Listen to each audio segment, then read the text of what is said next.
ఓ highway. రాత్రి సమయం కావడంతో వాహనాల రద్దీ లేదు. ఎలాగూ వెహికల్స్ రావట్లేదు కదా అని ఓ పేద రిక్షావాలా హైవే పైకి రిక్షా తొక్కుకుంటూ వచ్చేశాడు. సరిగ్గా అదే సమయంలో ఓ ట్రక్ శరవేగంగా అట్టే దూసుకొచ్చింది. ట్రక్ డ్రైవర్ రిక్షావాలాను గమనించేంత టైం లేదు. బ్రేక్ వేసేలోపే ప్రమాదం జరిగే పరిస్థితి వచ్చింది. సరిగ్గా అదే సమయంలో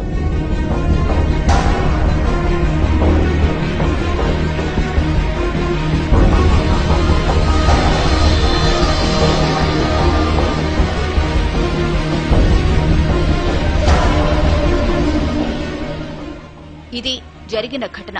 ట్రక్ డ్రైవర్ ఖచ్చితంగా ప్రమాదం జరిగిందని, తాను ఎవరినో గుద్దేశానని భావించి గబగబా ట్రక్ దిగి వచ్చాడు. అటు ఇటు అంతా చూశాడు. ఎక్కడా ఏమీ లేదు. ప్రమాదం జరిగిన ఆనవాళ్లు లేవు. అసలక్కడ ప్రమాదం జరిగితే కదా.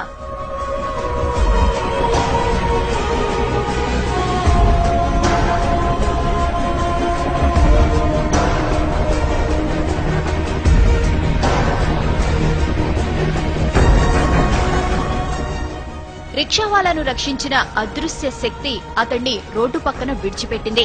అతడు ఆరోగ్యంగా ఉన్నాడో లేదో తెలుసుకుంది. అతడు సరిగ్గానే ఉన్నాడని భావించి అక్కడి నుంచి మెల్లగా వెళ్లిపోయింది.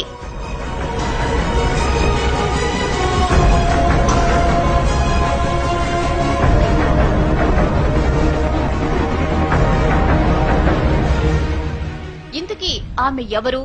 అంత వేగంగా ఎలా వచ్చింది? ప్రమాదం జరగకుండా ఎలా అడ్డుకోగలిగింది? ఆమె రాగానే మెరుపు ఎందుకు వచ్చింది? ఇలా ఎన్నో అనుమానాలు, ఎన్నో అంతుచిక్కని ప్రశ్నలు.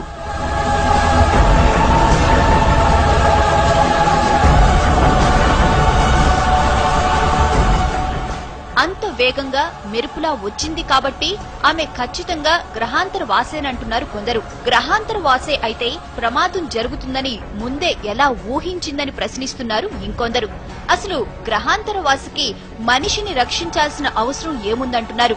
పైగా తల వరకు కప్పుకున్న డ్రెస్ కోడ్, నడక, నడత అన్నీ మానవుల తరహాలోనే ఉన్నాయి. అందుకే ఆమె గ్రహాంతరవాసి అనేందుకు అవకాశాలు లేవంటున్నారు ఇంకొందరు.